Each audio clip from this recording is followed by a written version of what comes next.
दोस्तों, जैसा आपने देखा वीडियो में भी कैसी वीडियो हमारी चल रही है, तो आप लोगों से सिर्फ एक ही अनुरोध है कि आप लोग इस वीडियो को अच्छे से शेयर करो, लाइक करो, सब्सक्राइब को जो करना करो।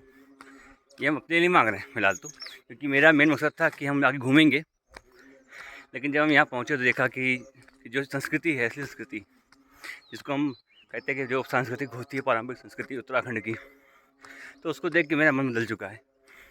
तो हमने सोचा है कि घूमना फिरना तो होता रहता है, आज नहीं कल घूम लेंगे, लेकिन जो संस्कृति है वो नहीं वो स्टेबल रहती है। कभी कभी मौका मिलता है कि लोग देख पाते हैं और हम अपने आप को भाग्यशाली मानते हैं इस मामले में कि हम उस संस्कृति के भाग बन रहे हैं। तो फिलहाल जब तक यहाँ हूँ लगातार वीडियो डालता रहूँगा, खासकर भागवत की। तो आपसे बस एक ही अनुरोध है कि इसको अच्छे से देखो, जितने आपके जो संस्कृति को मानते हैं, और ख़ासकर हमारे पहाड़ी भाई लोग, वो लोग इस वीडियो को अच्छे से शेयर करें। पानी की वजह से वीडियो को साइड से शूट करना पड़ रहा है। इस समय हम 28 कलयुग में प्रवेश किए थे। वहाँ 2124 कलयुग को व्यतीत हुए वहाँ पर गए हुए 5124 वर्ष हुए। उसके बाद ये कलयुग आया, तो ये संसार जो है नारायण से उत्पन्न हुआ। संसार बना है नारायण से। नार धन अयन, नार माने होता है जल, अयन माने होता है जिसमें निवास करने वाला, यानी नारायण, जिसको हम भगवान करते हैं। इस नारायण से जल से संसार की उत्पत्ति है। अब एक जातो साधु आवास देखा जल, मनुस्मृति में लिखा है कि सबसे पहले जल था, उसी जल में फिर ये सृष्टि बीज पैदा किया गया। अब विज्ञान भी कहता है कि जल में अमीबा पैदा हुआ तो उससे सृष्टि बनी। उसका अपना तर्क है, ये हमारे शास्त्र में पहले से लिखा है, क्योंकि जो ये धर्म है, ये विज्ञान है, ये साइंस है, इससे पहले कुछ भी नहीं है। बिना धर्म के कुछ हो ही नहीं सकता। अब धर्म क्या है? धारणा, धर्मा, जो धारण किया जाता है उसको धर्म कहते हैं। धार्य से अनेक धर्मा यही कह रखा है। और धारणा धर्म मिथ्याहु धर्म और रक्षति रक्षिता महाराज ऐसा कहते हैं। जो हम धारण करते हैं और अंत समय में हमारी जो रक्षा करता है उसको धर्म कहते हैं। तो जब ये स्थिति नई थी, केवल नारायण थे, नारायण माने विष्णु भगवान सागर में भय रखते हैं, तो उसमें चले जाते हैं, घोर निद्रा में चले जाते हैं, उनका लय हो जाता है। तो जब नई स्थिति होती है तो उनके नाम से कमल पैदा हुआ और कमल में ब्रह्मा की उत्पत्ति हुई। वही ब्रह्मा को आगे हुआ उसी स्थिति का। और वह देवी भागवत में आता है कि दो राक्षस पैदा हुए, जो दानव उनके मल से, उनके पानी के मैल से दो विष्णु नाम के दो जो है दानव पैदा हुए। अब वो जो है ब्रह्मा को परेशान करने लगे। दानवों में पानी था, कहीं जमीन थी नहीं, ब्रह्मा नल में बैठे थे, पानी के ऊपर चारों ओर पानी था, अब क्या करें?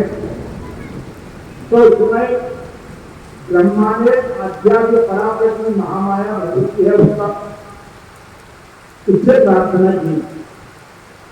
तुम कहा तुम सदा तुमको सरकार विराट होगा आता है, क्योंकि याद होगी सर्वभूतेषु निद्रा रूपेण संस्थिता। जब वो माया हमको घेर देती है तब हमको नींद आ जाती है, क्योंकि बिना पराप्रकृति महामाया को संसार कर ही नहीं सकता। क्योंकि कहा प्रकृति संयोग सर्गा, ये संसार जो है प्रकृति और उसके संयोग से बनी है। तो पराप्रकृति जब तक इस संसार में कार्य नहीं करेगी तो कोई सृष्टि हो ही नहीं सकती है। तो महामाया प्रकट हो गई, प्रसन्न हो गई। तो माया ने क्या किया? उस दैत्य का जो बल था उसकी अपनी माया से कम कर दिया क्षीण हो गया और विष्णु को शक्ति प्रदान कर दी, तो उनको विष्णु ने अपनी जान में रख जमीन को भी कहाँ मारते, तो उन्होंने अपने ये जान को फैलाया और धरती का निर्माण किया और उसके ऊपर उन दोनों व्यक्तियों का वध किया।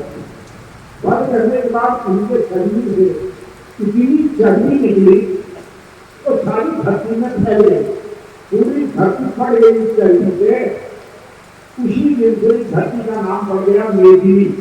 वेद कहते हैं चर्बी, अग्नि माने खाने वाले, तो उसी से ये जो मिट्टी है ये अभक्ष्य हो गई।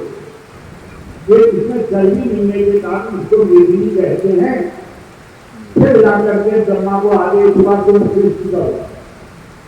अब कैसे करें, तो सबसे पहले उन्हें मानसिक सृष्टि पैदा की है ब्रह्मा ने। सनक, सनंदन, सनातन और भरत कुमार, ये चार ब्रह्मा के मानसिक पुत्र है। तो इनसे कहा कि जाओ गृहस्थी करो, तो इन्होंने कहा नहीं, हम गृहस्थी नहीं करेंगे, हमें संसार की कोई इच्छा नहीं है, ये संसार को छोड़ करके व्यस्त हो गए। और ये कैसे हैं, आदमी है ये। इसी भागवत में लिखा है पंचहायर संयुक्ता पूर्वेशा में पूर्वजा, ये केवल 5 वर्ष के जितने हैं आदमी हैं, अमर में, और केवल 5 वर्ष के और हजारों वर्ष की उनकी उम्र है, लेकिन दिखते हैं केवल 5 वर्ष के। आज भी हर चीज करता है, ये भगवान के कीर्तन में मग्न रहते हैं। सनक, सनंदन, सनातन और भरत कुमार, तो इनका निर्माण किया, लेकिन आगे की सृष्टि नहीं बनी, सृष्टि का निर्माण हुआ ही नहीं। ये शक्ति तो किसी के अंदर नहीं है कि मन से कोई सृष्टि कर दे, आगे बढ़ी ही नहीं।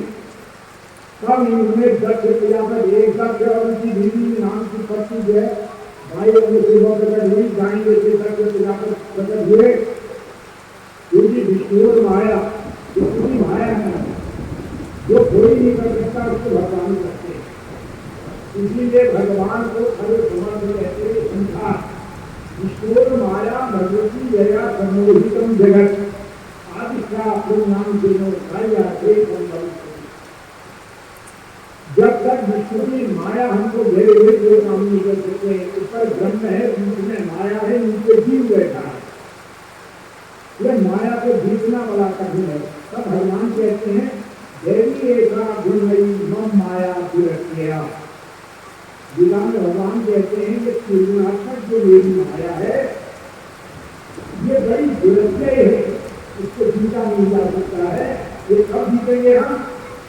नाम एवं प्रबद्धन से, जब तक तुम मेरी शरण में नहीं आओगे तो संसार का पार नहीं पा सकते, तुम संसार में भटकते रह जाओगे।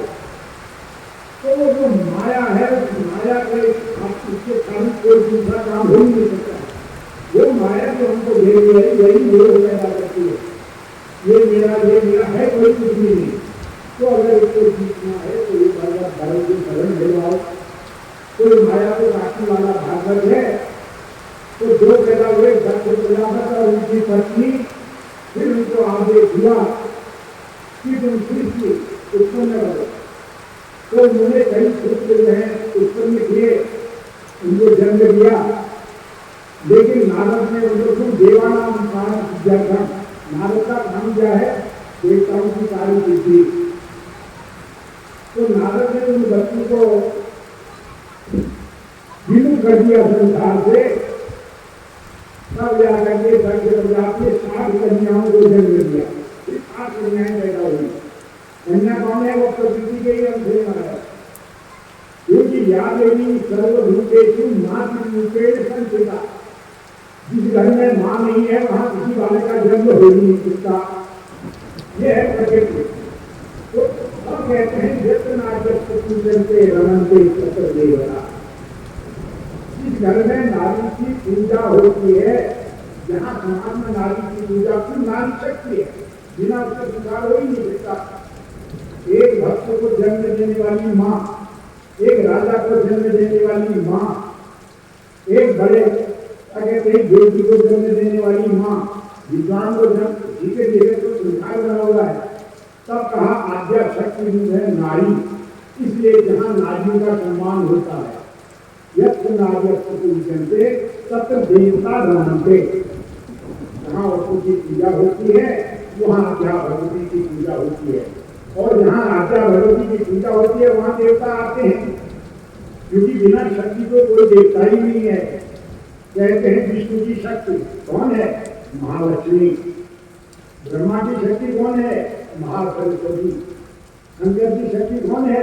महाकाली। जब तक ब्रह्मा के बगल में सरस्वती नहीं बैठी संसार का निर्माण हुआ ही नहीं।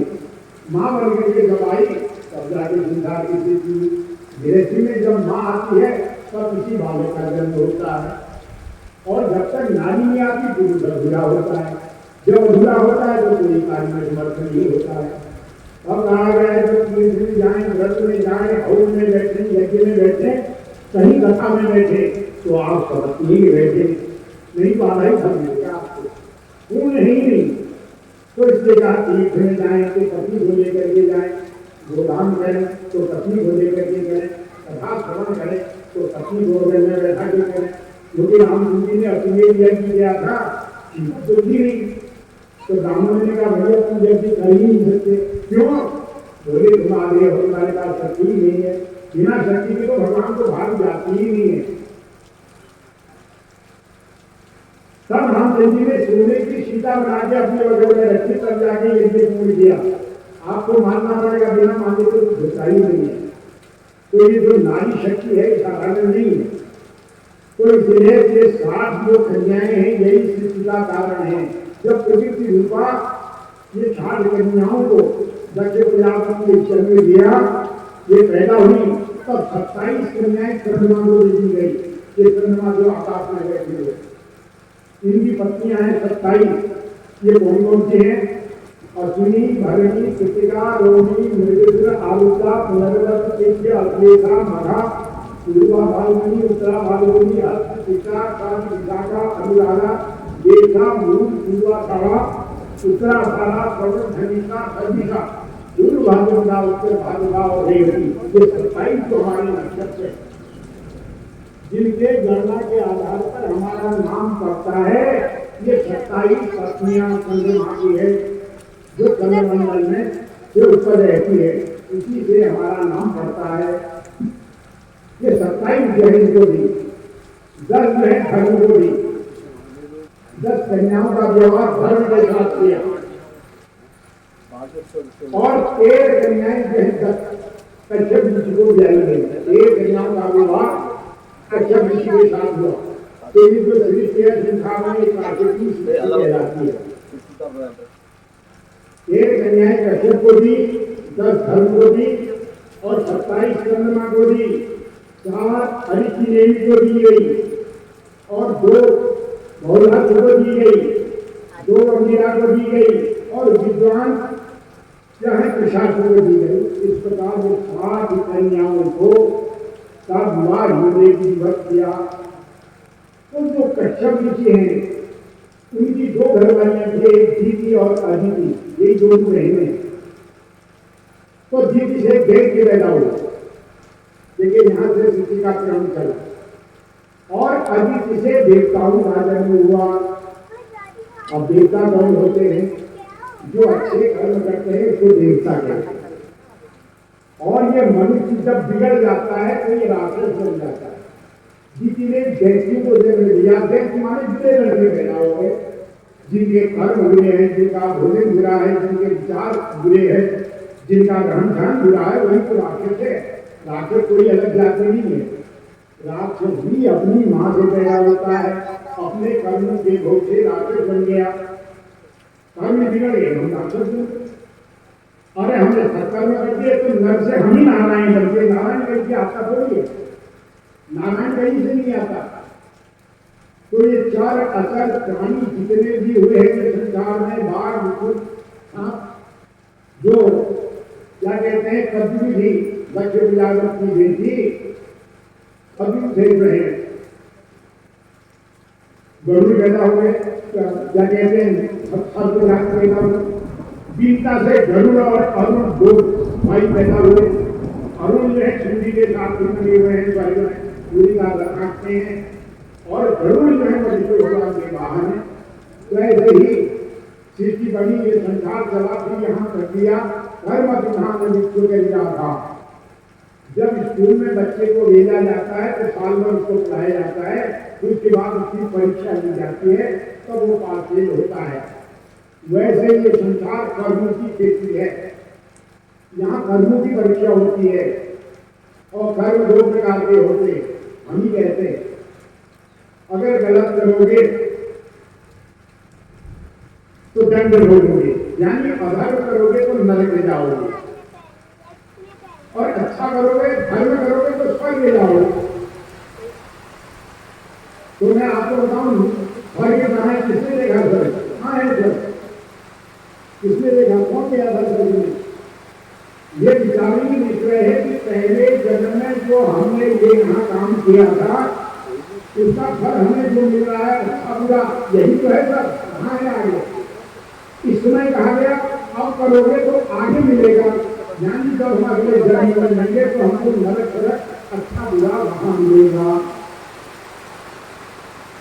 तो ये संसार जो है कर्म प्रधान कर रहा था, ये संसार में कर्म रखेंगे। जैसे बच्चे की परीक्षा देकर के उसकी परख होती है, पास या फेल होता है, ऐसे ही ये संसार में कर्मों द्वारा हम पास या फेल होते हैं। जब हम फेल हो जाते हैं तो हमको सुख मिलता है, वही नरक है, और जब अच्छा करने से हमको अच्छा फल मिल जाता है तो वही उसका नाम स्वर्ग है, और कहीं नहीं है, बड़ी बड़ी नहीं है, नहीं है। अब क्या है धारणा धर्म, जो धारण किया जाता है उसे धर्म कहते हैं, और धर्म क्या करता है, आपकी रक्षा करता है। देखिए आपको पैसा मिला संसार में, आपने नौकरी की, देश विदेश प्रदेश गए, उसका तो आपने महीने में भोग किया, कुछ आपने जमा कर दिया अगर आप समझदार हैं, क्योंकि आपने सोचा एक दिन मैंने रिटायर होना है, मैंने नौकरी छोड़ के जाना है, उसके बाद तो मुझे देखने मिलेगा नहीं। तो आपने क्या क्या समझदारी की, पासबुक कोई भी वो पासबुक आपको दूसरा जो जीवन है रिटायरमेंट का, वहां आपको सुनिया तुम मेरा अगर नहीं किया तो आप होगी, क्योंकि कर्म से कुछ हो गया। आपने कर्म का संचय करना चाहिए था, धन का संचय करना चाहिए था, नहीं किया, रिटायर होकर के घर आया, परेशान हो गए, पैसा तो भूल दिया, अब तो मिलना नहीं, तो हो तो यही तो रहना है। तो समझदारी से काम करके जीवन को चलाना इसी में बुद्धिमत्ता है। अब धर्म क्या है, अब नर्क क्या है, स्वर्ग क्या है? हमारे यहाँ नर्क और स्वर्ग की परिभाषा की रखी है। अर्थात जिसको ये चीजें संसार में मिली है तो उन्होंने पूर्व जन्म के किए हुए कर्म से इस जन्म में अपना स्वर्ग बना रखा है। वो क्या है? अर्थात आप जिसके घर में पैसे की कमी नहीं है, अर्थात यानी पैसा आ रहा है जा रहा है, काम नहीं हो सकता। नित्य मरोगिता दूसरा, ये परिभाषा है, ये डेफिनेशन है नर्क और स्वर्ग की। जिसके घर में पैसे की कमी नहीं है, नंबर एक। नंबर दो, नित्यम अरोगिता, जिसके घर में कभी डॉक्टर नहीं आया, बीमारी नहीं है, मतलब स्वस्थ खड़ी। दो, प्रिया प्रभारिया, अब गृहस्थी में आए साहब पत्नी को चाहिए ही, और पत्नी के लिए दो रूप होते हैं, एक तांडव करने वाली आ जाए और एक शांति करने वाली आ जाए, क्योंकि उसको लक्ष्मी कहा है। अगर सुखीदा लक्ष्मी पत्नी मिल जाए, प्रिया प्रभारिया, किसी के व्यक्ति के घर में पैसे की कमी नहीं, शरीर स्वस्थ है, घरवाली जो है प्रिया प्रभारिया, घरवाली बड़ी सुविधा है घर वालों के लिए। चौथा, प्रियवादिनी, और उसके घर में मेहमान आएंगे, ब्राह्मण आएंगे, अच्छी घटना बताएंगे, उनके कार्य में भी जो रखे हैं, यानी घर में जो आता है घर की प्रशंसा करके चला जाता है, दोबारा आने की कोशिश करता है। यानी अति कार्य नहीं जो दक्ष है।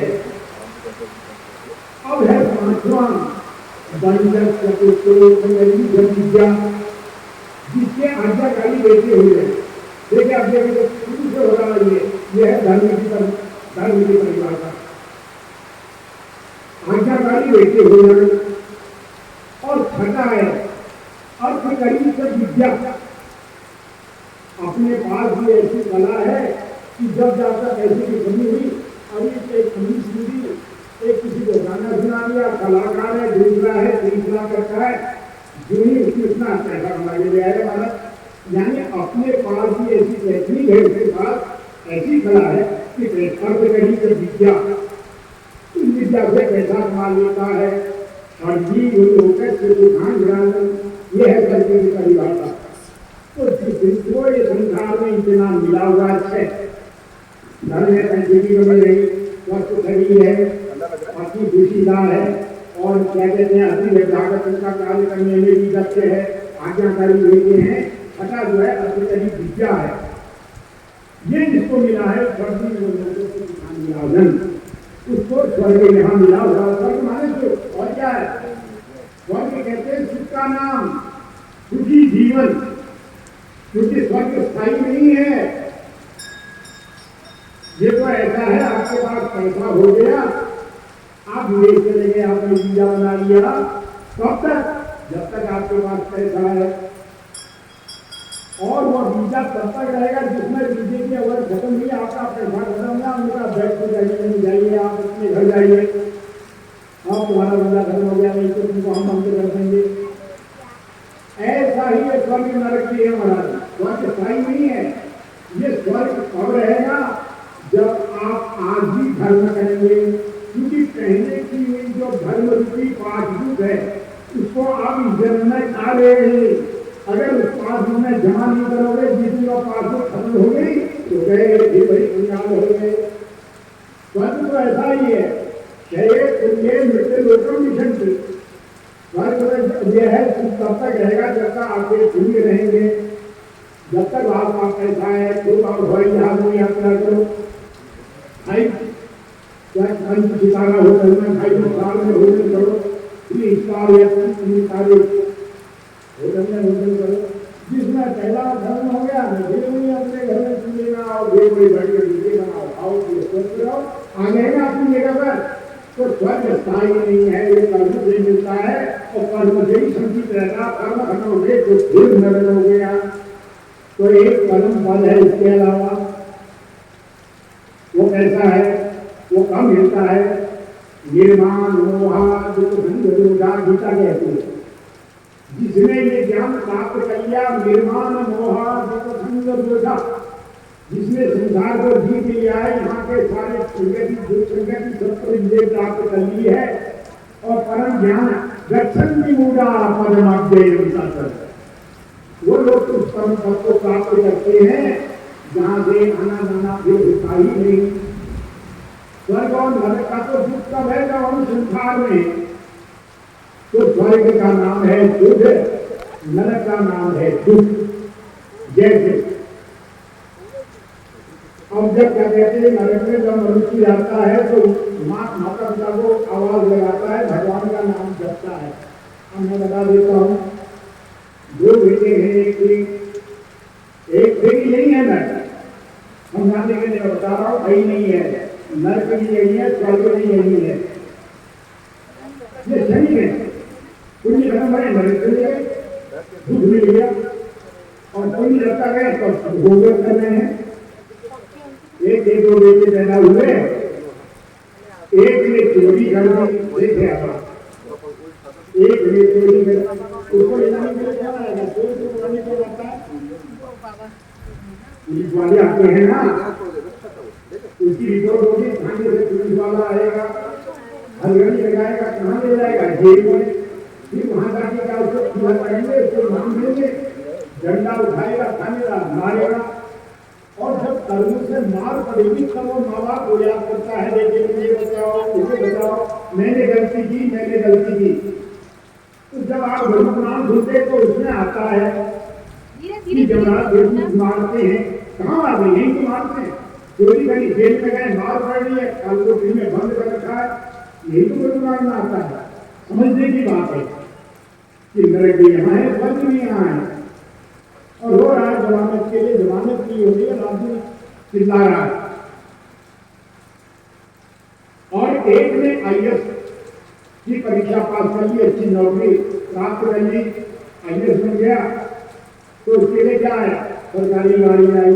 देखिए धर्म का भले ही दो बेटे हैं, एक ने चोरी करी, जेल चला गया, वही संसार है, वही घर है, वही माँ बाप है, लेकिन जहां कर्म लोग है, कर्म की गति कैसी है हाथ में। अब देखिए उसने IAS प्राप्त किया, उसको कागज मिला, जाकर के एक जिले का मालिक बन गया।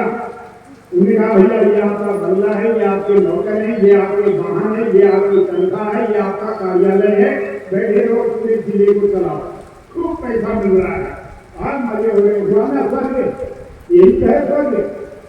एक ने गलत कर्म किए, जेल चला गया, उसको नरक मिल गया। एक ने अच्छी परीक्षा पास की, IAS बन गया, जिलाधिकारी बन गया, ऐस कर रहा है, कोई जिले पर शासन कर रहा है, कोई दूर नहीं, कोई पीड़ा नहीं, सबकी रक्षा वो कर रहा है। वह यही है नरक का अवस्था। तो जो हम गलत कर्म करते हैं उससे जो हमें दुख मिलता है उसको नरक कहते हैं, और जो अच्छे कर्म करने से हमें सुख की प्राप्ति होती है उसको स्वर्ग कहते हैं। तो हम जब भक्ति भी भगवान की दो प्रकार से होती है, एक सकाम और निष्काम। हम संसारी हैं, संसार में आए तो हम सकाम भक्ति करते हैं। दादाजी चाहते हैं नाती हो जाए, दादी चाहती है मेरा नाती हो जाए, मामा चाहता है भांजा हो जाए, बाप चाहता है बेटा हो जाए, चलो माँ चाहती है, यहाँ तो सब यही चाहती है। लेकिन ये भी होता है संतति पुण्य मार्ग कर्म, ये भी तो कर्म से ही मिलता है, इसलिए अच्छे कर्म करना। संसार में आपको पुत्र प्राप्ति भी सत्य कर्म से ही होगी, कन्या की प्राप्ति भी कर्म से ही होगी, धन की प्राप्ति भी जय कर्म से, तो कर्म प्रधान नहीं रहा। तो इस संसार में कर्म का रखा गया, तो ही कर्म में आता है धर्म। दो रास्ते हैं, जब हम पैदा हुए हमारे साथ दो चीजें लगी हैं हमारा। जब हम पैदा हुए भूख है तो तृप्ति है, तृप्ति के बाद फिर भूख है, खेती है उसके साथ घास है उसका दुश्मन, दुख के साथ सुख, सुख के साथ दुख लगा गया, सुख आया सुख आया सुख आया सुख आया, एक दूसरे के विरोधी। दिन है तो रात है, दिन के साथ रात लगी है, प्रकाश के साथ अंधेरा लगा हुआ है, अपने के साथ पराया लगा हुआ है, जीव के साथ भाग लगी है, और अर्जुन के साथ जय लगा हुआ है। और अंत समय में देखिए फिर जब जीवन है तो फिर क्या है उसके बाद मृत्यु। संसार तो दो चीज का है, अंत में मरना है, जब जीवन है तो एक दिन संसार को छोड़कर ये हम जाएंगे। तो ये जब हम संसार को छोड़ के जाएंगे तो भगवान ने जब संसार बनाया हमको हमारी दुश्मन डूबरी को अंग दिया, देखिए हमने देखा हम लाओ, लेकिन हमें कम मिलेगा, बिना कर्म के अन्न भी पैदा नहीं होगा, उसके आपको कर्म करना है। और आपके अंदर अज्ञान है तो उसके लिए विद्या देने की है, तो विद्या अर्जन करने के लिए आपको परिश्रम करना पड़ेगा, तब ज्ञान मिलेगा। देखिए वहां भी कर्म है, क्योंकि बिना कर्म के कुछ नहीं है यहाँ सब कुछ, क्योंकि कर्म ही नाम अपचंती भौरत्ना भगुंडा। इस धरती में ज्ञान विज्ञान धर्म दौलत सोना चांदी राजपथ सिद्ध पद यही है, लेकिन कर्म ही नाम अपचंती।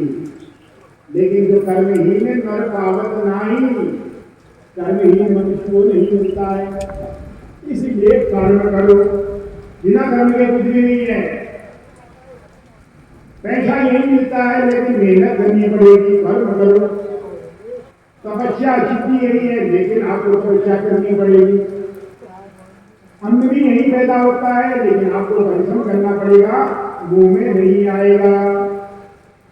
नहीं सुप्त मुखे में कहा जंगल का शेर जंगल का राजा कहा जाता है, लेकिन कोई भी मृग उसके मुंह में अपने आप नहीं जाता है डर के मारे, बल्कि मुझे मेहनत करनी पड़ती है, कहां से कहां छलांग लगाता है। राजा को भी मेहनत करनी पड़ती है तब राजा बनता है। शेर को भी दौड़ना पड़ता है मृगों के पीछे, कभी कभी तो लौट के आ जाता है बिना कर्म किए, शेर के मुंह में भी मृग नहीं जाता। तो इस इंसान कर्म का है, यहाँ कर्म करने चाहिए। तो कर्म का रास्ता दिखाने के लिए जब भगवान ने सृष्टि बनाई तो नरक और स्वर्ग से उतरने के लिए रास्ते भी दिए। तो उन्होंने धर्म मार्ग को बनाया, ज्ञान मार्ग को बनाया, योग मार्ग दिया है, कर्म करने पड़ेंगे। ज्ञान मार्ग है, भक्ति मार्ग है, योग मार्ग है। इन मार्गों में जाकर के आपको कष्ट सहना पड़ेगा। तो विष्णु भगवान ने संसार के पालन के लिए व्यास का अवतार लिया हर युग के पहले, और उस युग के मनुष्य का कल्याण करने के लिए ये पुराण यहाँ रखे। जो कथा आप सुन रहे हैं ये जन कल्याण के लिए है।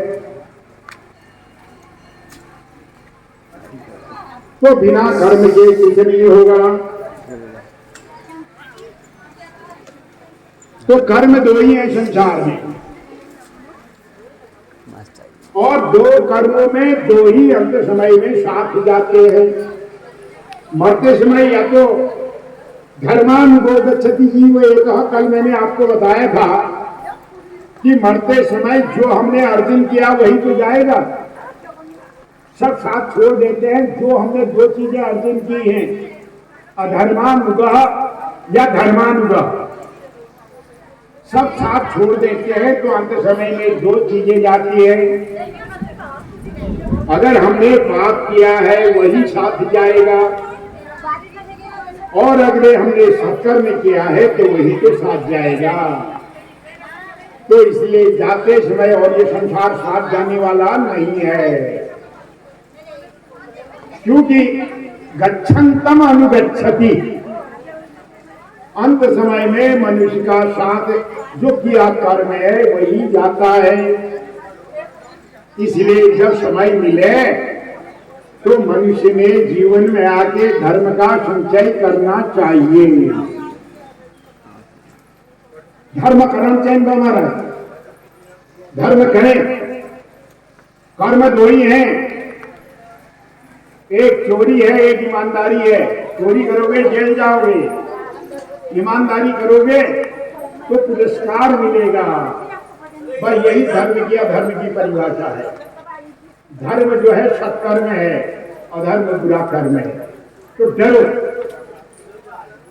क्योंकि एक दिन जाना है और जाकर के फिर कर्मों के आधार पर फिर आना है। ऐसा नहीं हम मर जाएंगे। इसलिए सावधान हो जाओ, अपने जन्म को सुधारो। और कुछ कर्मों का भोग हम यही करते हैं। जैसे हम नौकरी करते हैं, कुछ हमको तनख्वाह मिलती है, कुछ हमारी भविष्य निधि कट जाती है भविष्य में मिलने के। ऐसे हमारे कर्म का हिसाब वो अधिकारी करता है जो सबसे ऊपर बैठा है, जिसको ब्रह्म कहते हैं। वो है हमारे कर्मों को लिखने वाला। कुछ कर्मों का भोग हम यही करते हैं, कुछ हमारी भविष्य निधि की तरह हमारे खाते में जमा हो जाता है। वो हमें अगले जब यहाँ से रिटायर होकर चले जाएंगे, जहाँ भी जाएंगे वहाँ मिलेगा। तो सज्जन माताएं बहनों, हरि अनंत हरि कथा अनंता, कहे नहीं बहुत बुरी शंका। हरि कथा अपार, हरि लीला अपार, एको वशी सर्वभूतांतरात्मा।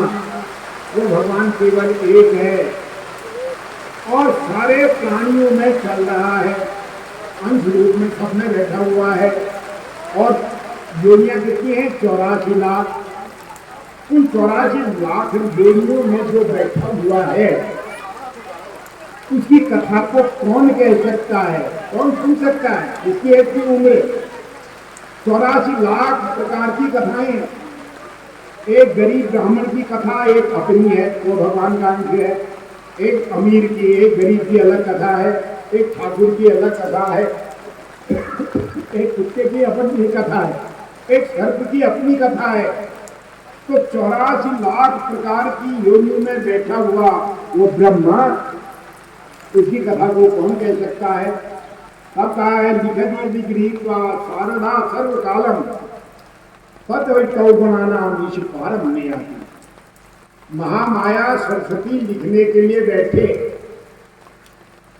लेखनी जो है कल्प वृक्ष की बनाई जाए, इस धरती को कागज बनाया जाए जितनी ये धरती है, और समुद्र की स्याही बनाई जाए, कल्प वृक्ष का कलम बनाया जाए, और लिखने के लिए साक्षात माता सरस्वती बैठ जाए, तदभितौपणानाम ईश पारम नयाति।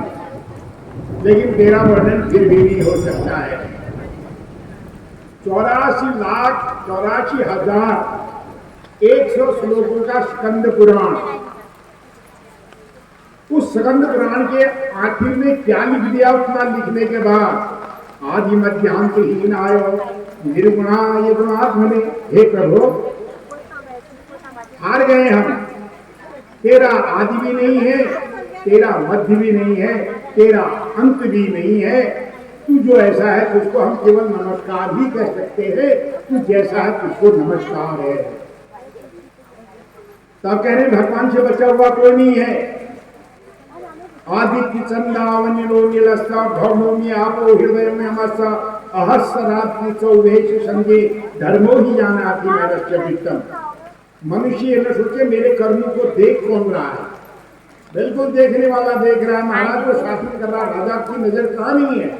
दिल्ली में राजा बैठा है, उसकी नजर उत्तराखंड में है, उसकी गढ़वाल में भी है, सब पता है उसके। तो सारे बैठे नेत्र, मुख्यमंत्री बैठे रखे, डीएम बैठा रखे, तहसीलदार बैठा है, ब्लॉक प्रमुख बैठा रखे, गांव का पता लगाने के लिए सभापति बैठा रखे, उसके तो हजारों नेत्र हैं। इसकी जो व्यवस्था है उस व्यवस्था से कोई बच नहीं सकता। जब सांसारिक राजा से आप नहीं बच सकते तो संसार का जो राजा है उससे कौन बच सकता है? सहस्त्र सी रेखा पूर्वा सहस्राक्ष सहस्रपाद, उनका तो कोई अंत ही नहीं है। 1000 पैर है, 1000 आंखें हैं, वो सब देख रहा है। जिनमें हमारे कर्मों की साक्षी के सूर्य नारायण बैठे हैं। रात यूं ही गए, फिर पहरा पड़ गया। चंद्रमा और तारे हमको देख रहे हैं, कहाँ से देखेंगे हम? तो ये लक्ष्मी मुझे कौन देख रहा है? तो ये जो संसार का जो नरक और स्वर्ग का जो चक्कर है, अगर स्वर्ग ही प्राप्त करना है तो सब कर्म करो, और संसार से मुक्ति करनी है तो भी कर्म करो। तो ये जो पुराण है, ये शास्त्र है, ये हमारे कल्याण की धरा है। तो नैसर्गिक कल्याण मार्ग में होकर कहीं भर। अब हमारे शास्त्र में कहा हमने करना क्या है? भाई हमको हमारे पास ऐसा नहीं है, हम दाम ब्राह्मण को दक्षिणा कहाँ से दें? हमारे पास हमने नहीं है, इतने लोगों को भंडारा कैसे करें? हमारे पास कपड़ा नहीं है, वस्त्र दान कहाँ से करें? हमारे पास जमीन नहीं है, भूमि दान कहाँ से करें? हमारे पास गाय नहीं है, गाय दान कहाँ से करें? तो हम तो नरक में चले जाएंगे। और भगवान ने कहा है शरीर माध्यम फलधर्म साधन। अरे तुम्हारे पास शरीर है, सब चीज की जड़। जिस दिन तुम पैदा हुए पासबुक लेकर के पीठ में कोई नहीं आया। बताओ किसके पास आई पासबुक? किस लड़के के पीछे पासबुक खुली हुई थी करोड़पति या लखपति की? थी किसी पास नहीं थी। नंगा आया था अपनी माँ के गर्भ से, शरीर में कपड़ा भी नहीं था, क्योंकि कर्म क्षेत्र में आ रहा था। बेटा कर्म करना तू पाएगा। जब आया तो नग्न था, कुछ नहीं था। और भगवान ने कहा शरीर माध्यम फलधर्म साधन। सबसे पहला हमारा धर्म करने वाला जो साधन है वो हमारा शरीर है। और शरीर में सारे साधन दे रखे हैं भगवान ने धर्म करने वाले। वो क्या है? सबसे पहले भगवान ने हमको सुंदर 2 हाथ दिए हैं। देखिए इन हाथों से हम दो ही काम तो कर सकते हैं, धर्म करेंगे। शरीर आद्यम साधनम, धर्म का पहला साधन है ये, कुछ नहीं है ये तो कर सकते हो, शरीर का दान करो। आप करना क्या है, सुंदर हाथ दे रखे हैं, इन हाथों से दूसरे की रक्षा करो, देखिए धर्म हो गए। इन्हीं हाथों से हमने किसी को मार दिया, हो गया हाथी से पाप हो गया, गए विनाशित, गए खेल, हो गई सजा। तो इन हाथों से जो है आप गिरे हुए को उठाए, इन हाथों से किसी का बोझ उठा करके उसके सिर में रख दें, इन हाथों से किसी अंधे को पकड़ करके रास्ते में बैठा दें। देखिए हाथों से कहाँ आया पैसा, कहाँ निभा पैसा। शरीर माध्यम धन धर्म खाते हैं, समझने की बातें हैं। पहले पेड़ लगाया जाता है, पेड़ को सूखे फल तो बात की बात है, फिर आएगा।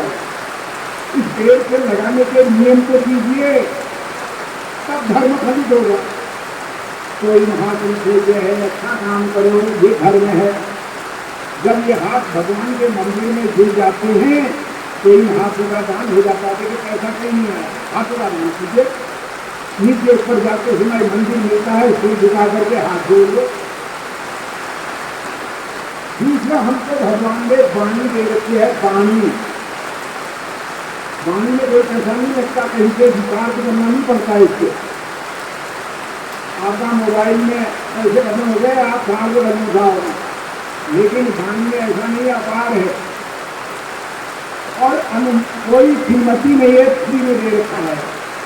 तो ये जो वाणी है इससे दान करो। क्या करना है आपने, प्रियवाद सर्वे कुशंति जनतव तस्मा तदेव वक्तव्यम लक्ष्मी का दरिद्रता। अरे वाणी दे रखी है, इस वाणी से किसी से अम्मा कह दो, किसी से दीदी कह दो, किसी से मामी कह दो, किसी से चाची कह दो, देखिए सब आपके हो गए। आपने दान किया, सब आपके बन गए। कहाँ आया पैसा, अभी पैसे की कोई बात नहीं आई है।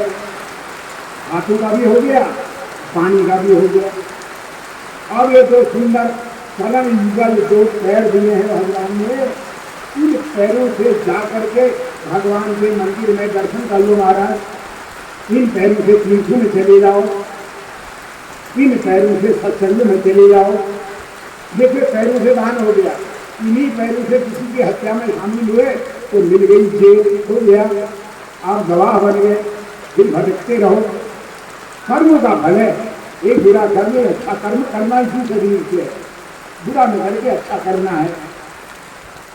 अब हमको सबसे सुंदर दो कर्ण दीवर दे रखे, दो कान भगवान ने। इन कानों से कथा सुन ली, देखिए आपको पुण्य मिल गया। इन्हीं कानों से दूसरे की बुराई सुनी तो पाप मिल गया, हो तो गया, इसमें पाप भर गया। यही तो करना है, क्योंकि शरीर ही सबसे पहला साधन है। और हमको सुंदर दो नेत्र दे रखे भगवान ने, दो आंखें। इन आंखों को लेकर के हम गए, हमने तीर्थ का दर्शन कर लिया, यहाँ आकर के भागवत जी का दर्शन कर लिया, किसी संत का दर्शन कर लिया। देखिए आंखों से पुण्य हो तो गया, कहाँ आया पैसा, पैसा तो नहीं आया। नहीं, पैसा धर्म के लिए है, धर्म पैसे के लिए नहीं। धना धर्म तथा सुखम, पैसा कमाइए धर्म में लगाइए, आगे धर्म दिया। इस शीश को ले जा करके भगवान के मंदिर में झुका दिया, हो गया, पुण्य मिल गया। शरीर से हो रहा है सारा, और आखिर में रहता है मन। आप चीजें धर्म में लग जाएंगी,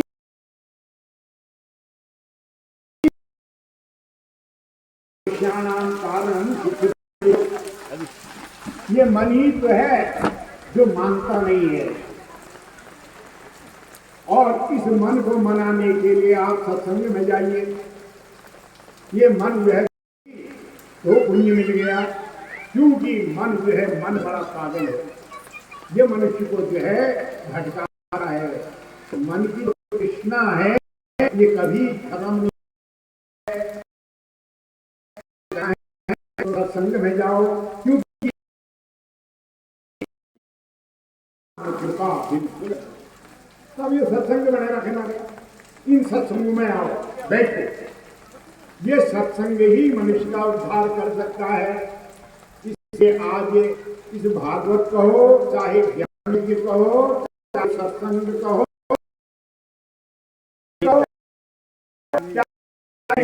आगे का कीर्तनी है, भगवत भगवान की है आरती, पापियों को पाप से है तारती। ये भगवान की आरती है। आरती किसको कहते हैं? आरती का अर्थ क्या है? आरती करो, आरती करो, आरती करो। आरती नहीं है वो, आरती को हरने वाली जो वस्तु है उसको आरती कहते हैं। वैसे आरती का जो शुद्ध नाम है उसका नाम है नीरार्जन। नीरार्जन, नीर उपसर्ग लगा है, इसमें 22 उपसर्ग होते हैं, उसमें एक उपसर्ग लगा रखा है नीर, और आगे है आर्जनम। नीर माने होता है भली प्रकार से, आर्जनम प्रकाशित करना। नीरार्जनम सम्यक रूपेण आर्जनम प्रकाशनम नीरार्जनम। यानी भगवान ज्योति स्वरूप है, इसीलिए दिया जला जाता है। ये दिया जो है ये भगवान का रूप है, तो भगवान का जो दीप रूप, प्रकाश रूप जो रूप दिया है, उस दिए को लेकर के उसी भगवान की रूप को निहारना आर्जन कहलाता है। यानी आरती इतनी तेज होनी चाहिए कि भगवान का पूरा रूप, उनका विग्रह जो है पूरा दिखाई दे। निहारना है जगत पालक को, ब्रह्मांड नायक को, जो रूप आपने भीतर रखा है उसको निहारना, यानी देखना, उसका अवलोकन करना, ये नीरार्जन कहलाता है। अब दिए में दिया जला नहीं है, धूप जली नहीं है, प्रकाश हो नहीं रहा है, आप औपचारिकता निभा रहे हैं, वो नहीं है। क्योंकि दिया एक ऐसी चीज है जहां भगवान के नाम का दिया जला जाता है, वहां भगवान स्वयं आ जाते हैं, क्योंकि वो प्रकाश, वो तो ज्योति स्वरूप है। तब दिए से प्रार्थना की जाती है। जब हम कोई काम करते हैं, देखिए आप घर में दिया जलाएं, यही सबसे बड़ी बात है। जिसके घर में सुबह शाम दिया जल गया, उसके घर में ब्रह्मा आ गया, क्योंकि वो तो प्रकाश स्वरूप है ना। तो प्रकाश स्वरूप उस भगवान को अपने घर में स्थापित करने से पहले दिया जलाया जाता है। दिया उसका साक्षात रूप है। तो दीप की प्रार्थना क्या कहते हैं? दीपो ज्योति परम ब्रह्म, दीपो ज्योति जनार्दन। ये दिया की जो प्रकाश है यही ब्रह्म है, यही विष्णु है और यही शिव है। ये तीनों देवता इसमें रहते हैं। एक तेल है, एक बत्ती है, एक आग है, वो तीनों काम कर रहे हैं। एक सत्वगुणी है, एक रजोगुणी है, एक तमोगुणी है। ब्रह्म जो है वो रजोगुणी है, शिव जो है तमोगुणी है, और विष्णु जो है सत्वगुणी है। और ये तीनों तेल, बाती और आग, ये तीनों तीन अलग गुण वाले हैं। ये तीनों मिलकर के ब्रह्म बन करके दिया प्रकाश करते हैं। इसलिए दिए को जला करके उसकी प्रार्थना करनी चाहिए। दीपो ज्योति परम ब्रह्म, दीपो ज्योति जनार्दन, वही ब्रह्म है, वही विष्णु है। दीपो हरत मे पापम, हे दीप तू मेरे पापों का नाश करना, तू ब्रह्म है, क्योंकि ब्रह्म ज्योति स्वरूप है। इसलिए मैं तेरा ये पूजन कर रहा हूं।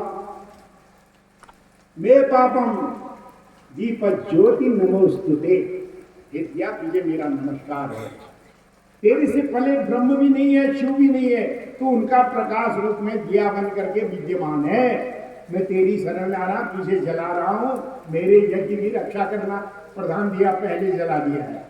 बिना दिया जलाए अपने घर में कोई काम नहीं करना चाहिए। सबसे पहले सिद्धांत ये है, जिस घर में दिया न हो उस घर में कार्य सफल नहीं होता, इसलिए प्रधान दिया जलाए। और नीरार्जन होता है भगवान के रूप को अच्छी तरह से निहारना। देखिए हम सोने से पहले भगवान की आरती करते हैं, जिससे वो पूरा रूप उसका दिख जाए, तो मेरी रात अच्छी तरह से कट जाए, मेरे स्वप्नों में वह भगवान आए। इसलिए खूब सुंदर दिया जला करके भगवान का दर्शन करना चाहिए।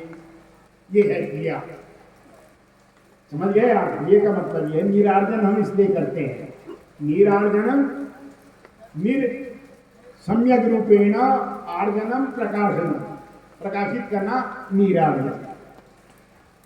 और दिया जो है ये ब्रह्म का रूप है, तीनों है इसमें, सत्य रज और तम, तीन गुणों से मिलकर के ज्योति निकलती है, वही पर ब्रह्म की ज्योति संसार में जल रही है, वो ज्योति स्वरूप है। इसलिए अपने घर में दिया जलाया जाता है। तो हम जो गृहस्थी मनुष्य हैं, हम सुख चाहते हैं, लेकिन सुख तभी मिलेगा जब भगवान की शरण में जाएंगे। हम कामना करते हैं ऐसा हो जाए वैसा हो जाए, कामना पूर्ति तभी होगी जब उसकी शरण में जाओगे। काम पूर्वों में हम निर्णाम, भगवान कह ही रहे हैं मैं तो कामना पूर्ण करने वाला हूं, लेकिन मेरे पास तो आओ। तो कह रहे संसार के चक्कर में मत पड़ना, न हरि बोलो न जग छोड़ो, कर्म कर जिंदगानी में, यूं रहो दुनिया में जैसे कमल रहता है पानी में। ये कथा ये बता रही है संसार में दुख होंगे। अरे जहां खेती होगी वहां घास होगा, जहां सृष्टि होंगे वहां घास रूपी दुख होगा। ये संसार तो हो ही नहीं सकता। यहाँ कांटे भी मिलेंगे, यहाँ फूल भी मिलेंगे, लेकिन आपने फूल कैसे चुनने हैं, कांटों को कैसे त्यागना है, ये आपकी परीक्षा है। वो ये कथाएं बताती हैं। इन कथाओं में आओ, आपको मार्ग मिलेगा। इसलिए ये 18 पुराण रूपी जो ज्ञान गंगा व्यास जी ने बहाई, ये 18 हैं हमारे, ये आपको एक ही दिख रहा है। ऐसी ऐसी हमारी 18 किताबें हैं। तब वो कह रहे हैं सब में मैं बराबर बैठा हूं, मेरा एक रूप पकड़ लो। व्यास जी से पूछा गया कि तुमने 18 क्यों बनाए? 18 पुराण बना दिए। शिव पुराण में क्या लिखा है व्यास जी ने? केवल मुझे शिव रूप में भजो और पुराण को छोड़ दो। ये देखिए आप शिव पुराण में अगले बात, जब देवी भागवत पढ़ूं तो मैं लिख रखा है देवी से बड़ा कोई नहीं है, मेरा देवी का रूप सबसे बड़ा, इसका भजन करो और उनको छोड़ दो। विष्णु पुराण में लिखा विष्णु ही सब कुछ है, विष्णु का भजन करो और वो छोड़ दो, बड़ी मुसीबत हो गई। गरुड़ पुराण में लिखा ये इससे बड़ा तो कोई नहीं है, विष्णु से बड़ा कोई नहीं, विष्णु को बड़ी मुसीबत हो गई। तो उनके शिष्यों ने दुविधा में पड़ गए। देखिए पूछना चाहिए, जहां विद्या आ जाए बिना पूछे काम नहीं बनता। तब शिष्यों ने पूछ लिया व्यास जी महाराज बताइए, हाँ बोलो क्या है। उन्होंने कहा आपने 18 पुराणों में 18 रास्ते बता रखे हैं लोगों को और सब बढ़िया है कह रहे हैं आप, तो तुम्हारा भक्त तो भटक जाएगा। अब किसको जो पढ़े वो शिव पुराण जो पढ़े वो शिव पुराण सबसे बड़ा, विष्णु पुराण जो पढ़े विष्णु पुराण, श्रीमद् भागवत सबसे बढ़िया, देवी भागवत से भी बढ़िया। ऐसा क्या कर रहे हैं आप? तब उन्होंने कहा बिल्कुल सही पूछा, मैंने तुमको पूछ लेना चाहिए। तब उन्होंने कहा भिन्न रुचि हिलोगे। उन्होंने कहा देखिए मैं तुमको एक बात बताता हूँ, ये संसार एक इच्छा वाला नहीं है। कैसे? अगर कह का 3 चेली सन, ये चलो 3 बेटे हैं, 3 लड़कियां हैं, अब उनको कपड़े की जरूरत पड़ती है, बाप कहाँ ले जाता है उनको? दुकान में। और दुकान में जा करके कहता है मैं दुकानदार जी जरा कपड़े दिखाओ 3 लड़कों के लिए, देखिए ये है, इसका निदान कैसे होगा? तो उन्होंने कहा अब कपड़ा दिया उसने। अब होता क्या है, कीमत एक ही है, दुकानदार एक ही है, पिताजी एक ही है, लेकिन जो कपड़ा पहला लड़का अपना छाटेगा दूसरा मना कर देगा, मैं इसको नहीं देता, मुझे रंग पसंद नहीं है, मेरे लिए वो वाला निकालो। तीसरा कहे ना ना मुझे ये भी नहीं चाहिए, मुझे पीला चाहिए। घर में खाना बनता है, ये कहता है मैं तो भटकी दाल नहीं खाऊंगा, मैं तो इसका भूखा खाऊंगा। घर में भी तो झगड़ से, तो माता को वही उपाय करना पड़ता है जो सबके लिए हो जाए। तो व्यास जी ने कहा भैया ये संसार अनेक रुचि वाला है, इसलिए मैंने लोगों की रुचि के अनुसार, जैसे एक बाप के 4 बेटों का एक ही कपड़े में रंग नहीं आता है पसंद, अलग अलग खरीदते हैं, ऐसे ही मैंने 18 कपड़े के जो बंडल हैं ये रख दिए हैं, कीमत सबकी बराबर है, जिसको जो रंग का पसंद लगे उसी से भजन करें और मिलेगा वही, शरीर की रक्षा ही होगी। तो जिसको शिव जी का कैलाश में बैठे हुए हैं, सिर में जटाएं हैं, गले में नाग की माला है, बगल में डमरू लटका हुआ है, पार्वती बगल में बैठी है। ये रूप अगर पसंद आए ऐसे ही भजन करे, काश मैं मिल जाऊंगा। और जिसको विष्णु रूप श्री सैया में सोए हुए हैं वो रूप अच्छा लगता है, इसे विष्णु रूप में मेरा भजन करें। क्योंकि आकाशात् तोयं यथा गच्छति सागरं, आप देखिए आकाश से पानी बहता है, बह रहा नहीं, ये कहीं गधेरे में जा रहा है, कहीं ये नौले में जा रहा है, कहीं ये नदी में जा रहा है, पानी वही है, एक ही है। लेकिन आखिर में ये बह करके कहाँ चला जाएगा? समुद्र में। समुद्र से आया था, समुद्र में ही चला गया। जैसे उसने रूप अनेक बना रखे हैं, गधेरे का पानी, गाड़ का पानी, नदी का पानी, फलाने का पानी, लेकिन बह करके आखिर में समुद्र ही जाना है। ऐसे ही सर्वदेव नमस्कारः वासुदेवं प्रति गच्छति। तुम कहीं से भी नमस्कार करो, जाना विष्णु भगवान के पास ही है। तो जो रूप में बच्चा मारा, आप मुझे शिव रूप में भजो, विष्णु रूप में भजो, क्या कहते हैं ब्रह्म रूप में भजो, देवी रूप में भजो, हुकुम में यही अनेक रूप आयो विष्णवे प्रभा विष्णवे। मैं एक होकर ही अनेक हूँ, मेरा पार तो किसी ने पाया नहीं, मैं हूँ एक ही। लेकिन मनुष्य की इच्छा के अनुसार मैं रूप धारण करता हूँ। मैं तो सुमर बन गया, 12 अवतार लिया मैंने। मैं भक्त की रक्षा के लिए ऐसा भी करता हूँ। हम गाली देते हैं ये लड़का सुमर जैसा है, लेकिन उस जगत पिता कैसा है? अपने परिवार की रक्षा करने के लिए सुमर बन गया, यानी 12। वही भगवान वामन बन गए, बोना बन गए, हमारा बटु वामन बन गए, इसलिए हमारे कल्याण के लिए। जैसे घर का पिता अपने परिवार को पालने के लिए मजदूर बन जाता है, भिखारी बन जाता है, किसके लिए? परिवार पालने के लिए। रात का चौकीदार बन जाता है, परिश्रम करता है, रसोइया बन जाता है, देश की सेवा में कहीं कहीं नौकरी करता है, किसके लिए? अपने परिवार को पालने के लिए। पिता एक ही है, लेकिन परिवार को पालने के लिए कभी मजदूर बन जाता है, कभी कुछ बन जाता है, पैसा कमाना है ना, क्यों? परिवार पालना है। ऐसे ही वो जगत का पिता है, इस संसार को पालने के लिए यह अनेक रूपों में संसार में आता है।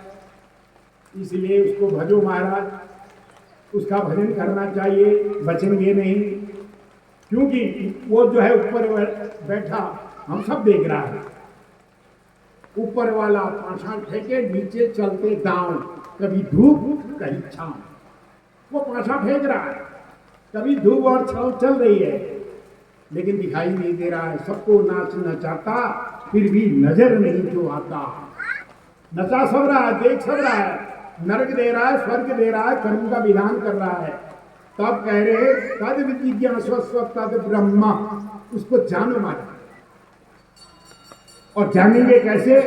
जब उसकी संगति में आएंगे, देखिए कथा में आके तो पता चलेगा क्या है।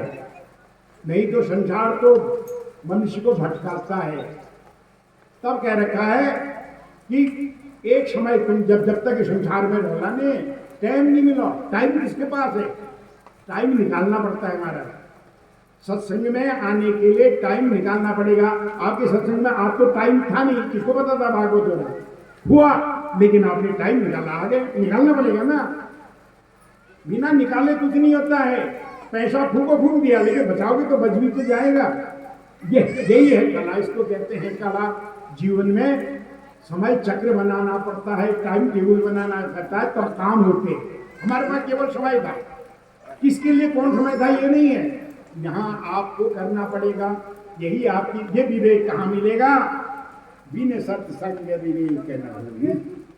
ये ज्ञान अगर समय को निकालने वाली तरकीब, धर्म करने वाली तरकीब, धर्म का समय निकालने वाली तरकीब, कर्म करने वाली तरकीब अगर ढूंढनी है तो सत्संग में आओ।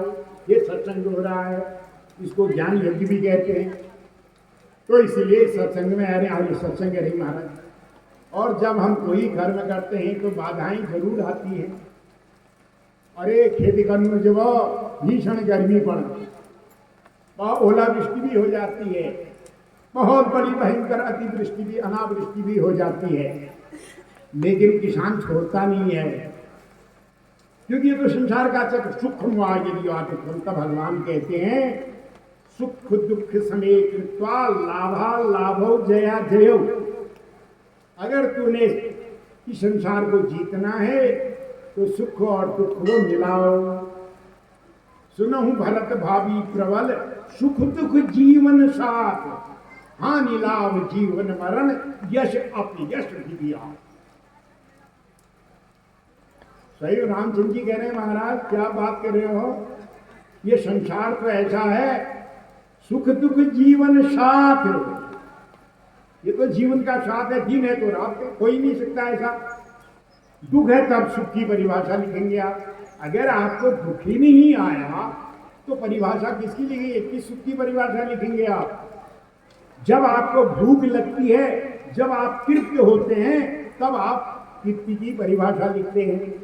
बिना असत्य के सत्य की खोज हो ही नहीं सकती है। जब असत्य है तब सत्य का पता लगा। तो ये जो असत्य है ये हमारा मित्र है, हार हमारा मित्र है, हार के बाद ही तो जीत है। जब हार ही नहीं तो जीत किसको कहेंगे आप। इसलिए हार के बाद ही जीत है, इसलिए हार हमारा मित्र है। असफलता सफलता की कुंजी है।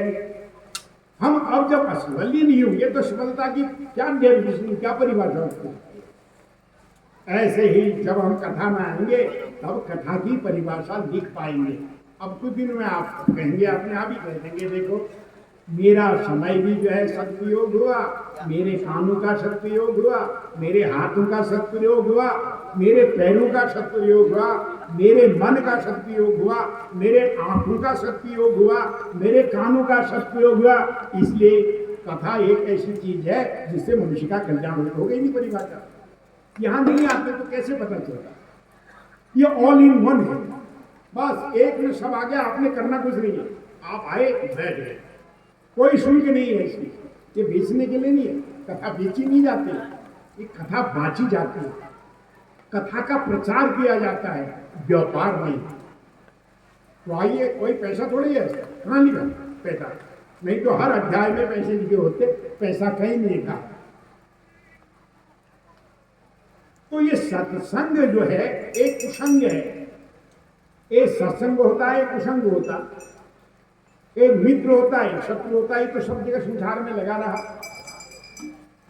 तो इसलिए सुख दुख जीवन साथ, ये सुख और जीवन का नाम, सुख और दुख का जहां मिलन होता है उसी का नाम जीवन है। ये हम होते ही नहीं तो कहां सुख होता, कहां दुख होता। तो संघर्ष का नाम ही जीवन है। तो ये जो कथाएं हैं इसमें जन कल्याण की बातें हैं, और कल्याण तब होता है जब आप अच्छे सत्संग में जाते हैं। ये सत्संग हो रहा है, इसको ज्ञान यज्ञ भी कहते हैं, इसको भागवत भी कहते हैं। अब मैं आ जाता हूं भागवत में। तब मैंने बता दिया अब ये भागवत है क्या। इसमें किसी का नाम, इसमें देवी भागवत भी नहीं लिखा है, इसमें श्रीमद देवी भागवत लिखा है। देवी भागवत में शिव पुराण में शिव का नाम लिखा है, शिव पुराण। विष्णु में विष्णु का नाम लिखा है। ब्रह्म पुराण में ब्रह्म का नाम आ रहा है। ब्रह्मांड पुराण में ब्रह्मांड की रचना का वर्णन है। लेकिन यहाँ केवल श्रीमद भागवत लिखा है। इसमें केवल एक है श्रीमद, फिर है भागवत। अब देखिए, इसमें इस शरीर का ही चिंतन है और जो हमें जरूरत है वही है। देखिए इसमें एक है भा, भा शब्द लिखा है भा। और अगर भा को हम अलग कर दें, भौ में भौ धन औ करें तब भा होता है। भौ धन औ धन गौ धन कौ, 5 अक्षर हो जाते हैं। अब भौ से क्या हुआ, भूमि, पृथ्वी। भौ, औ से अग्नि, गौ से ज्ञान यानी गगन। देखिए ये है, भौ से भूमि, औ से अग्नि और गौ से गगन। भा ग वो से वायु और तो से तो ही माने जल।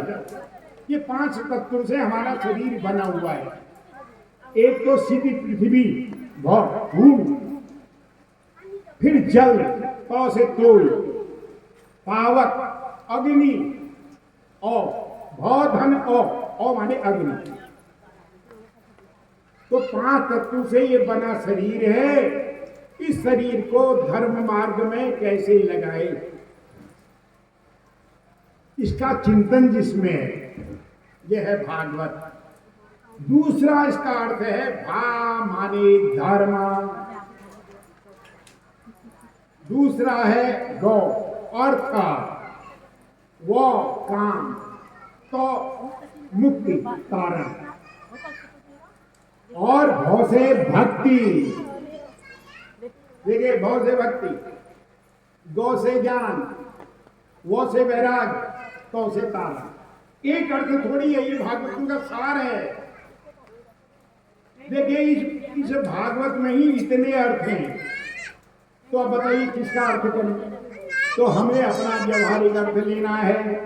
तो हम क्या चाहते हैं, धर्म अर्थ काम और मोक्ष। हम संसार के लोग हैं ना, तो हम क्या चाहते हैं, धर्म, भा माने धर्म, भा माने प्रकाश, और वैसे लगाते हैं भौ से भक्ति, भौ से भगवान, गौ से भजन, गौ से भावना, और गौ से गायत्री, गौ से गाय, गौ से गीता, गौ से ज्ञान। देखिए, ज्ञान का देश है, ये गायत्री का देश है, ये गीता का देश है, ये गंगा का देश है। तो इसके कई अर्थ हैं, लेकिन अर्थ में न जबे व्यवहारिक अर्थ में जानू तो हम संसार में वे किसानों कि भगवान जगह भल बाट मिलो, ये भल बाट में ही तो वो कब मिलेगा, जब भागवत की शरण में आएंगे आपको मिलेगा। कैसे चलेंगे आप, ये भल बाट देनी ले, फल बाट ले धर्म। और दूसरा हम चाहते हैं, दूसरा, हे प्रभु मेरे पास अर्थ हो जाए, व्यवहार बिना पैसे के तो संसार में चलता ही नहीं कुछ। मेरे घर में लक्ष्मी आ जाए, धर्म अर्थ पैसा। तो ये पैसे को देने वाला भी है, जिसमें पैसे मिलने की तरकीब बताई गई है। फिर इसके बाद है काम। काम कहते हैं इच्छा पूर्ति। भगवान मेरे पास भलो भल मकान है जो, यानी मेरे पास अच्छी गाड़ी हो जाए, मेरे पास अच्छा मकान हो जाए, मेरे पास माने रहन सहन का स्तर मेरा बढ़ जाए।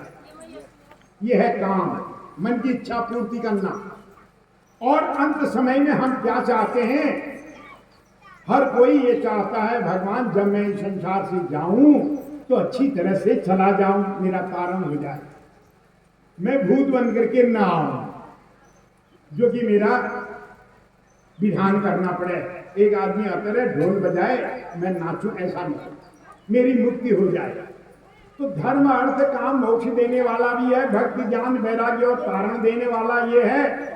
और 5 तत्वों का भौधन, औधन, गौधन, वोधन, तो ये 5 तत्वों का व्याख्या करने वाला भी ये भागवत है।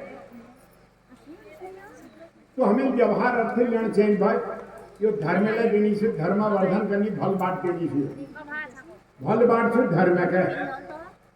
अगर तुम्हारे भल भाले में छो तो इस सत्संगत में आओ, ये ज्ञान यज्ञ में आओ, आपको अच्छा रास्ता मिलेगा।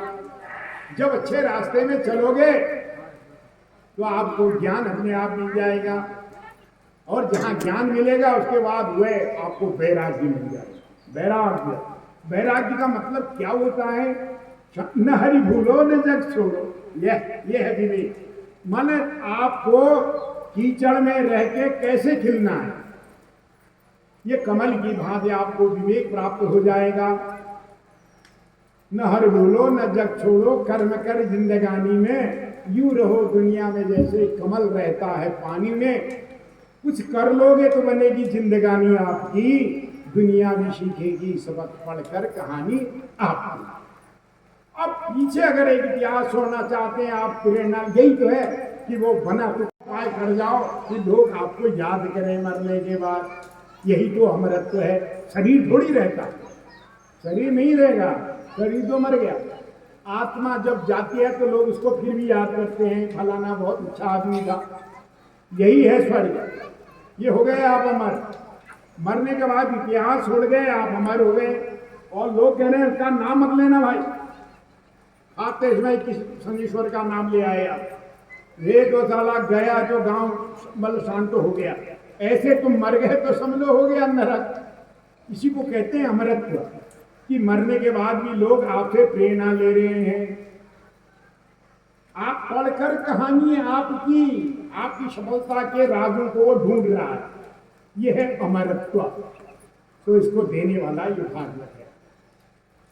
और मैंने बता दिया, अगर हम यही व्यवहारिक करते हैं, फिर जो मैं बता रहा हूं भागवत में तो बड़ा गहन अर्थ है, भागवत में जाएंगे तो बड़ी मुसीबत हो जाती है, फिर वो समझाने में। तो मैंने आपको जो उसके जड़ें हैं वो ये बता दी। तो भगवान कहीं नहीं है, तो भगवान कह रहा है हाथों से दान करो, ये मेरे जड़ों में पानी डालना है। भागवत में बढ़िया, भागवत के चक्कर मत पड़ो, भागवत जब होगा तब होगा, वो अपने आप देगा। पर ये हाथों से अच्छा करते रहो, अच्छे कर्म करो, पैरों से अच्छी जगह पर जाओ, ये है भगवान की जड़ में पानी डालना।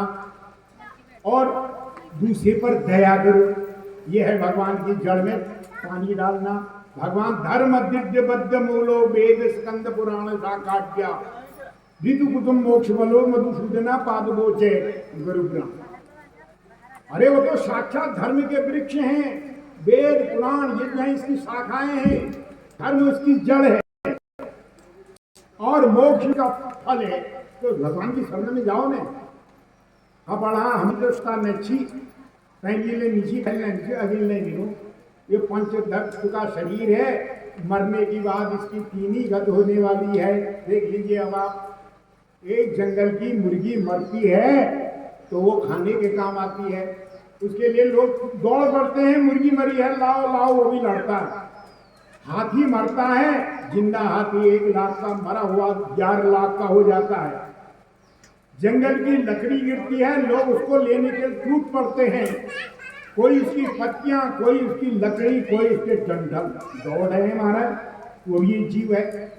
जंगल का मृग मरता है तो उसको खाने के लिए लोग दौड़े दौड़े जाते हैं, लाएंगे तो पकाएंगे। बैल मरता है तो उसकी छाल काम आती है। देखिए हर चीज का देख लीजिए, हर जीव का हर चीज कुछ कुछ काम आता है। लेकिन मनुष्य देह ऐसी है, इसकी कोई चीज काम नहीं आती है। लकड़ी जली कोयला भया, देखिए लकड़ी जब जलती है उसका दूसरा रूप कोयला होता है। पहले तो आपको आग दी उसने, फिर उसके बाद कोयला बुझा दिया, अगले जलाने के लिए कोयला बना। कोयला जल भई राख, और जब कोयला जल जाता है तो उसकी राख बन जाती है। पर मानव तन ऐसा जला कोई ना भई न राख, देखा आपने। लेकिन मनुष्य शरीर का ऐसा भी नहीं है, न इसकी हड्डी काम आवे, न इसकी चर्बी काम आवे, न इसकी राख बने, न इसके कोयले बने। तब कह रहे हैं किम गर्वः क्रियते देहे क्षणं विध्वंसिविर नरे। अरे मनुष्य क्षणभंगुर शरीर पर क्या गर्व करता है। 4 दिन मिला है, एक समय निकाल दे, भगवान का भजन कर ले, क्योंकि एक दिन जाना है, जाते समय सब साथ छोड़ देंगे। धर्म एको ही निश्चल, धर्म साथ में जाएगा। तो ऐसा समय निकालो कि भगवान से प्रेम कर लो। तब हमारे जीवन को अब कब करना है इसको सुन लीजिए आप। भगवान ने जब एक जीवन बनाया, ये नहीं कहा तुम सदा धर्म ही करो, सदा पुण्य ही करो, नहीं। हमारे जीवन को 4 हिस्सों में बांट रखा है भगवान ने। पहली अवस्था 1 से 25 विद्या के लिए भी है। प्रथमे नार्जितम विद्या, 1 से 25 तक आपने केवल विद्या अर्जन करना है। लेकिन वहां करना क्या है, आपने विद्यार्थी धर्म का पालन करना है। देखिए विद्यार्थी धर्म का पालन करोगे तभी अच्छी विद्या मिलेगी। स्कूल के जो नियम है, जो अनुशासन है, उस अनुशासन पर चलोगे तभी तो विद्या प्राप्त होगी। तो विद्यार्थी धर्म का पालन करें 25 वर्ष तक। मेरा भजन करने की जरूरत नहीं है। विद्यार्थी जीवन का जो तू धर्म पालन कर रहा है, बस मेरा भजन वही है। देखिए भगवान कह रहे हैं मेरा भजन नहीं करना, तू धर्म का, विद्यार्थी धर्म का जीवन पालन कर रहा है तो मेरा भजन हो गया। और 25 से 50 धनम द्वितीय नार्जितम धनम, 25 से 50 वर्ष की अवस्था जो है धन के लिए रखी है। आप धन कमाएं, लेकिन धन कमाने भी जो कर्म आपको दिया है ईमानदारी से धर्म का निर्वाह करते हुए पैसा कमाएं। अन्याय नहीं, अन्याय का तो फिर हो जाता है। अन्याय उपार्जितम वित्तम 10 वर्षाणि तिष्ठति प्राप्ते षोडशे वर्षे समूलम के विनश्यति, फिर तो नाश हो जाएगा। आप अन्याय से पैसा मत कमाना, एक दिन कंगाल बन जाओगे, फिर खत्म हो जाएगा मामला। धर्म कमाने का जो धर्म है, जिस कर्म में लगे हो, जहां कर्म कर रहे हो ईमानदारी से पैसा कमाओ, उसका अर्जन करो। तो 25 से 50 तो आपने ये कर दिया। 50 से जो 75 वर्ष की एज है, उम्र है आपकी, उसमें आप क्या करें? अब धरा गए ना, पैसा भी कमा लिया, ज्ञान भी है, पुण्यम अब कीजिए आप तीर्थ पर, अब करना भाई। जैसे आज आपका यहाँ पर हो रहा है, ये पैसा भी कमा लिया, बच्चे भी पढ़ा लिए, नौकरी भी में लग गए, अब आपके पास बचा हुआ है तो उन्हें कहा आप पुण्य करो तीसरी अवस्था में। 25 से 75 के बीच में ये पुण्य करना है। पुण्य आप पुण्य करेंगे, क्योंकि चतुर्थे किम भविष्यति, जो 75 से 100 की उम्र है उसमें कुछ होने वाला नहीं है, कुछ नहीं होगा। फिर क्या होगा? एक बीमारी लग जाएगी। सुकृतम दुष्कृतम वापी भुक्त्वा पूर्वम यथार्जितम कर्म योगा तदा तस्य कश्चित व्याधि प्रजायते। तब गुरु पुराण कहता है भैया, चौथी अवस्था में ब्राह्मण हो, क्षत्रिय हो, शूद्र वैश्य हो, उसको एक बीमारी लग जाएगी, बिस्तर में पड़ जाएगा, पैरों की शक्ति खत्म, हाथों की शक्ति खत्म, देखने की शक्ति खत्म, श्रवण शक्ति खत्म और श्रवण शक्ति सब खत्म। अब बिस्तर में पड़ा हुआ है, एक बीमारी लगी हुई है, बस केवल अपने कर्मों को अज्ञात कर रहा है। उस समय फिर कर्म याद आते हैं, उस समय वो अपने कर्मों को स्वयं देखिए। एक जब मनुष्य गर्भ में होता है उस समय उसको ज्ञान आता है, एक जब कथा में बैठा रहता है उसमें ज्ञान आता है, और एक जब वो दुख में होता है तब उसको ज्ञान आता है। ये 4 जगह ज्ञान आता है। गर्भे व्याधौ शमशाने च पुराणे या मतिर्भवेद शायदि स्थिताम जाति को न मुच्चेत बंधना। लेकिन इसको धारण करने की शक्ति जो है ये बहुत के कम में होती है। आ तो सुनी घर जाएगा भले बाहर निकल, तो वो अगर स्थिर रह जाए, कौन मुच्चे, कौन मुक्त न हो जाए। इसलिए अभ्यास करो, करत करत अभ्यास से जड़मत हो तो सुजान। मेहनत करनी चाहिए, आज नहीं अगले दफे मिलेगा, अगली दफे नहीं अगले दफे मिलेगा। तो एक दिन भागवत रूपी यज्ञ पेड़ अपने आप खड़ा हो जाएगा। तो दशांश करने वाला, तो दान न करने लम गरीब राय महाराज, ये शरीर कर्म से और के ढोले के बात था, क्योंकि शरीर ही धर्म करता है। धना धर्म सुखम तब मैं से। तो आज हम बड़े भाग्यशाली हैं, क्योंकि कलयुग में कहा है, ये जब कलयुग आ रहा था, ये कलयुग इसी भागवत में वर्णन आता है। अब द्वापर खत्म हो गया, समाप्त हो गया, तो कलयुग आ रहा था। तो कलयुग जो है एक बैल का रूप धारण करके आया था, और उस बैल के 3 पैर टूटे हुए हैं, केवल एक पैर में खड़ा था वो। वृषभत्वम धर्म रूपेण, देखिए भगवान जो बैल जो है धर्म का रूप माना जाता है। एक पैर था, 3 पैर उसके कटे हुए थे। तो राजा परीक्षित जो अभिमन्यु के बेटे थे, पांडवों के नाती, उन्होंने देखा भाई ये विचित्र जानवर मुझे क्या दिखाई दे रहा है। उन्होंने कहा भैया तू कौन है? उसने कहा मैं कलयुग हूं, कलयुग। तो उन्होंने कहा तेरे 3 पैर कहां गए? बैल के तो 4 पैर होते हैं। बोले मेरे 3 पैर टूट चुके हैं, केवल धर्म का एक ही पैर है कलयुग में। 3 पैर खत्म हो गए, केवल एक हिस्सा धर्म होगा, इसलिए मैं एक पैर में खड़ा हूं। राजा परीक्षित ने सोचा कलयुग तो बड़ा खराब युग है, इसमें तो 3 पैर खत्म, एक पैर वाले को क्यों रखना? बैल हो तो 4 पैर वाला हो, धर्म हो 4 पैर रखे, एक पैर वाला भी कोई जानवर है, मैं इसको मार देता हूं। तो राजा परीक्षित बाण लेकर के कलयुग के पीछे गए मारने के लिए। मैंने कहा इसको खत्म कर देता हूं। 3 युग रहेंगे, सतयुग, त्रेता और द्वापर, क्योंकि ये अच्छे युग है। ये कलयुग में तो अधर्म ही अधर्म है। तब उस समय में उस कलयुग ने कहा, राजा तू पछताएगा, कलयुग को अगर तू खत्म कर देगा कल को पछताएगा, मेरा जैसा कोई युग ही नहीं है। तो भैया तेरे उसमें धर्म नहीं है, तो मेरे को सब नरक नहीं डाला, धर्म अधर्म से उनका ऐसी बात नहीं है। मैं बताता हूँ, वो कह रहा है यद फलम नास्ति तपसा योगेन समाधिना तत्फलम लभते सम्यक कलौ केशव कीर्तना। मैं तुझे बता दूं, कलयुग जैसा कोई युग भी नहीं है। आज से पहले देख लो, आप देख लो, आग लगाने की कमी नहीं, पैरने की कमी नहीं, खाने की कमी नहीं, यातायात की कमी नहीं, दूर संचार में विज्ञान पहुंचा है कहां से कहां।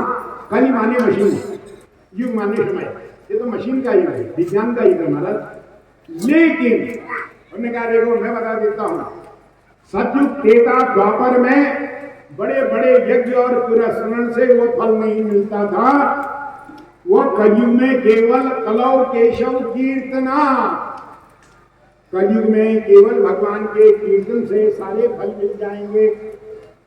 यानी कीर्तन करना है तुमने, केवल भगवान का कीर्तन रखते जाओ। अगर किसी के सुबह शाम किसी के घर में हो रहा है ना, वहां समझ लो वो घर तीर्थ हो गया, वहां कल्याण हो गया। तो सुबह शाम जिसके घर में कीर्तन होगा वहां कलयुग जाएगा ही नहीं। तो कलयुग तो वहां जाएगा जहां भगवान का भजन नहीं हो रहा है, जहां भगवान का कीर्तन नहीं हो रहा है, जहां दान नहीं हो रहा। जिस घर में दान पुण्य हो रहा है, तुलसी का पेड़ खड़ा है, गाय गोठ में खड़ी है, भिखारी भीख ले जा रहा है, पितर का श्राद्ध हो रहा है, सत्यनारायण की कथा होगी, वहां कहां जाएंगे कलयुग कहां का क्या बिगाड़ेगा उसका। कलयुग को वचन है जहां दया न हो, जहां धर्म न हो, जहां हिंसा हो और जहां अन्याय का पैसा होगा वहां तेरा वास रहेगा। नहीं तो जिसके घर में भगवान के नाम कर दिया, शाम को जल गया, मैंने बता दिया दिए का महत्व, दीपो ज्योति परम ब्रह्म। जिसके घर में सुबह दिया जल जा रहा है, शाम को दिया, उसके घर में कोई काम कर गया, वहां तो ब्रह्म घुस गया। जिसके घर में भगवान के नाम का दिया घुस गया, उसके यहाँ कलयुग रूप में अंधेरा आएगा कहां से। जिसके घर में भिखारी भीख पा रहा है, उसके घर में कलयुग कहां जाएगा, कोई बच्चा है जहां दान नहीं होगा। तब कह रहे वो डरता है। तो इसलिए कलयुग जैसा कोई युग भी नहीं है। अब जब उन्होंने देखा केवल भगवान के कीर्तन से कलौ केशव कीर्तना मुक्ति हो जाती है, तब राजा कलिक ने कहा हाँ ये तो बहुत बड़ा अच्छा युग है।